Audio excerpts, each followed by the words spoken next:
भगवान जगन्नाथ की जय।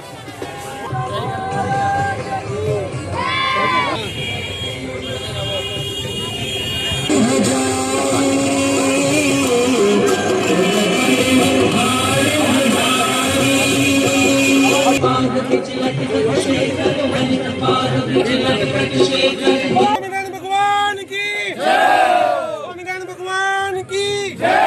स्वामीनारायण भगवान की जय। स्वामीनारायण भगवान की जय।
श्री स्वामीनारायण भगवान की, जगन्नाथ भगवान की, अक्षर पुरुषोत्तम महाराज की, विवेकानंद स्वामी महाराज की, भगत जी महाराज की, शास्त्री जी महाराज की, योगी जी महाराज की, प्रमुख स्वामी महाराज की, मोहन स्वामी महाराज की, सियावर रामचंद्र भगवान की, उमापति शंकर भगवान की।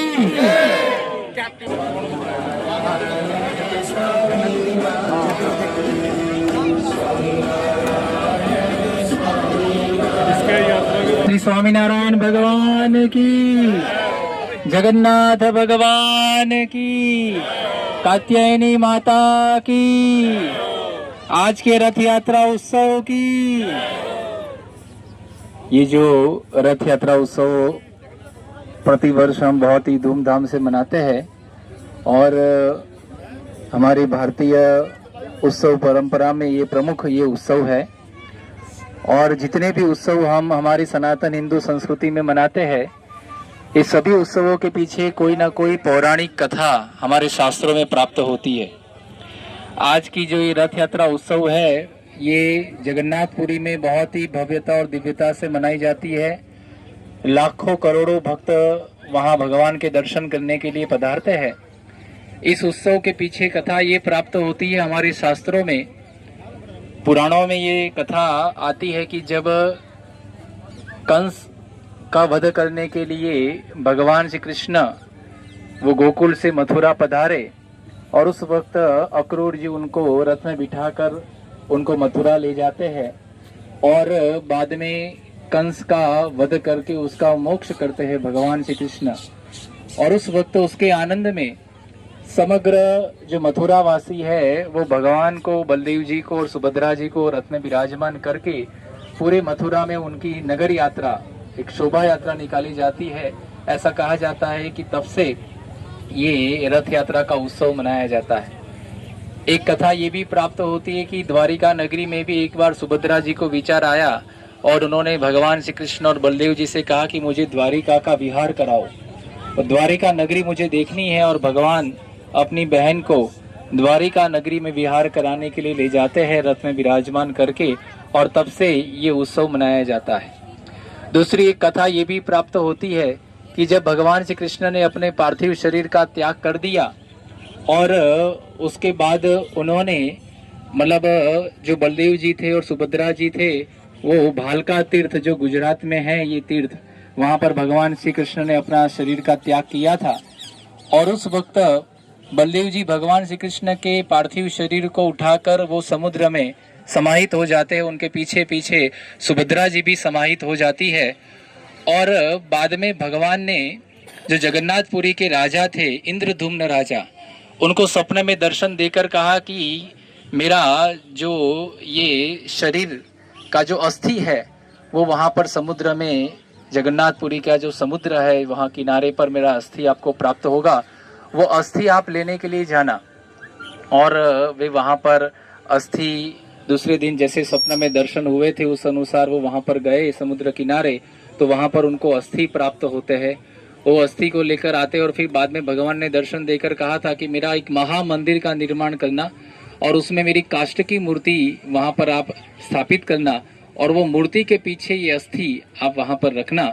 और उस अनुसार बाद में इंद्रधुम्न राजा ने वहाँ पर ये सुंदर एक बहुत ही भव्य मंदिर का निर्माण कराया, जो आज भी वो मंदिर वहाँ पर विराजमान है। और वहाँ पर भगवान की मूर्ति, वहाँ भगवान श्री कृष्ण, बलदेव जी और सुभद्रा जी वहाँ पर विराजमान हुए। और प्रतिवर्ष ये रथ यात्रा के 15 दिन पहले ये जो मूर्तियाँ हैं भगवान की, वो जनकपुरी वहाँ पर उसको लेके जाते हैं। और ऐसा कहा जाता है कि भगवान उस वक्त वो विश्राम करते हैं, वो उनको बीमार होते हैं, बुखार होता है, फिर बाद में 15 दिन विश्राम करने के बाद उनको रथ में विराजमान करके जनकपुर से ये जो भगवान का मंदिर है वहाँ तक उनके रथ को लेकर आते हैं। और उस वक्त जगन्नाथपुरी के जो राजा है वो आगे झाड़ू लेकर वो सफाई करते हैं, मार्ग का सफाई करते, सेवा करते। इतने बड़े राजा भी भगवान की सेवा करते हैं, तो हमें ये पर्व भगवान की सेवा करने का मर्म सिखाता है। और इतना ही नहीं, परंतु भगवान स्वामीनारायण जब नीलकंठवर्णी वेश में जब पूरे भारत की उन्होंने यात्रा की, पैदल यात्रा, उस वक्त जगन्नाथपुरी भी पधारे थे। और रथ में उस वक्त के जो राजा थे, मुकुंद देव राजा, उन्होंने भगवान स्वामीनारायण को यानी नीलकंठवर्णी महाराज को जगन्नाथ जी के रथ में उनको विराजमान किए थे। और भगवान स्वामीनारायण ने भी ये यात्रा में वहाँ पर सम्मिलित होकर सभी को आशीर्वाद प्रदान किया था। तो ऐसी ये प्रसादी की रथ यात्रा है। ये जो कुरुक्षेत्र की भूमि है, यहाँ पर भी जब महाभारत का युद्ध शुरू होने वाला था से 5000 साल पहले, उस वक्त अर्जुन ने भी अपने रथ की लगाम भगवान श्री कृष्ण के हाथों में सौंपी। वैसे तो जो पांडवों की सेना थी वो 7 अक्षौहिणी सेना थी और कौरवों की 11 अक्षौहिणी सेना थी। कौरवों की सेना का बल ज्यादा था, परंतु फिर भी पांडव युद्ध में विजयी हुए। इसका कारण ये था, अर्जुन ने अपनी रथ की लगाम वो भगवान के हाथों में सौंपी थी। तो प्रत्येक पल पे भगवान ने पांडवों की रक्षा की थी। तो ये उत्सव का मर्म यही है, कि हमें भी हमारे जीवन रथ की लगाम भगवान के हाथों में सौंप देंगे, ऐसे गुणातीत जो सत्पुरुष है परम पूज्य महंत स्वामी महाराज, उनके हाथों में सौंप देंगे तो हमारा ये जो जीवन रथ है वो भी भगवान के अक्षरधाम तक पहुंच जाएगा। हम सब यहाँ कुरुक्षेत्र के जो निवासी, आप सब बहुत ही भाग्यशाली है। ये तो मंदिरों की भूमि है, धर्म की भूमि है, धर्म क्षेत्र। ऐसे कुरुक्षेत्र में बहुत ही अद्भुत यहाँ पर ब्रह्म सरोवर के पास ही अक्षरधाम मंदिर का निर्माण कार्य अभी चल रहा है और आने वाले वर्ष में यहाँ बहुत ही भव्यता और दिव्यता से भगवान विराजमान होने वाले हैं आप सभी को आशीर्वाद प्रदान करने के लिए।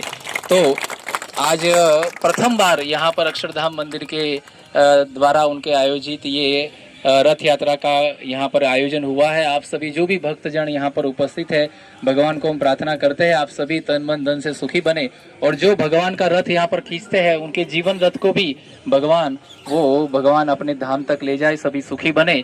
यही आज के दिन भगवान के और संत के चरणों में प्रार्थना। बोलो श्री स्वामी नारायण भगवान की, जगन्नाथ भगवान की। सभी संतन की जय।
अगर